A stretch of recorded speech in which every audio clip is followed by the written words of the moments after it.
طويل. اهلا بيكي يا غاده، كل سنه وانت طيبه. ميرسي على وانت طيبه. زميله جرمين حسيب المخرجه، اهلا بيكي يا جرمين. اهلا يا عاد، كل سنه وانت طيبه. انت طيبه. لو قلنا عام 93 هنقدم كشف حساب اللي قدمناه وكنا عايزين نقدمه وما تقدمش، نقول ايه يا غاده؟ لا انا ممكن اقول على اللي قدمناه الجديد في 93 طبعا، غير البرامج المستمره من الدورات اللي قبل كده، اغاني لمعاني للشوارع حواديت ستي قالت.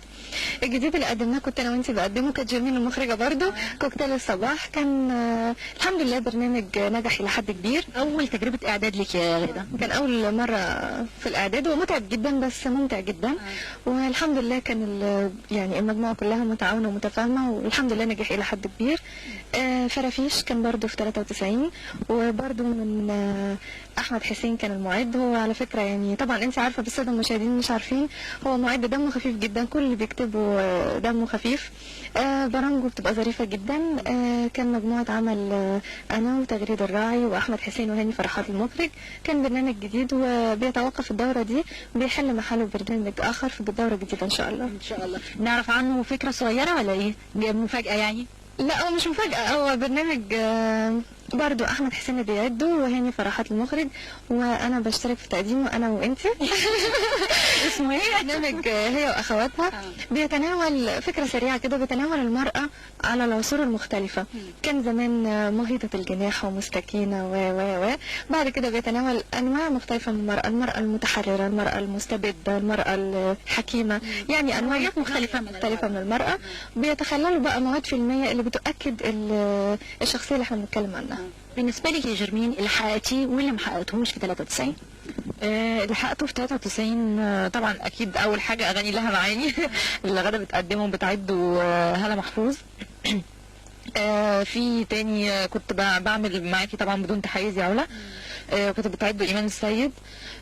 كان في رمضان كنا بنعمل ساعه المدفع. كانت المعده بتاعته اميره عثمان وكنا بننزل نصوره ساعه المدفع وكان ظريف جدا. مصداقيه في البرنامج، مصداقيه جدا يعني، كنا بنفطر في الشوارع بس الحمد لله يعني كان برنامج ظريف جدا.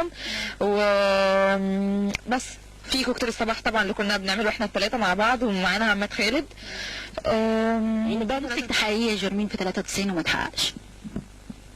ليه الإحراج ده؟ هو يا علا يعني مفيش حاجة معينة، يعني مفيش حاجة أقدر أحط إيدي عليها أقول دي كنت عايزة أحققها وما اتحققتش، بس أتمنى إن أنا أعمل حاجات كتيرة جدا للقناة بتاعتنا وشغلنا كله يعني. في أفكار إعداد جديدة يا غادة بالنسبة لك في 94 ولا لسه؟ يعني انا بأمل طبعا ان كوكتيل الصباح يرجع تاني في الصيف. هو برنامج يعني المفروض انه بيكون بيليق اكتر بالفتره الصباحيه، فطبعا الفتره الصباحيه بتتوقف في فصل الشتاء، بتبدا في شهر 7 وتنتهي في شهر 10.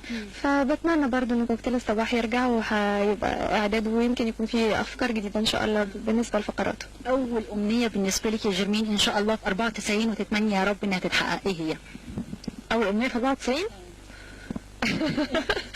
يعني شامله ولا عامه ولا ايه بالظبط يعني؟ عايزين شامله وعايزين عامه وعايزين ايه في الاخر؟ واجتماعيه كمان ممكن. بالنسبه للتلفزيون هنا عندنا اتمنى ان انا اعمل الفوازير بتاعت السنه دي اللي هي بتعدها هالة محفوظ وبتقدمها غاده. هي هتبقى فكرتها ظريفه، فاتمنى ان احنا نعملها على اكمل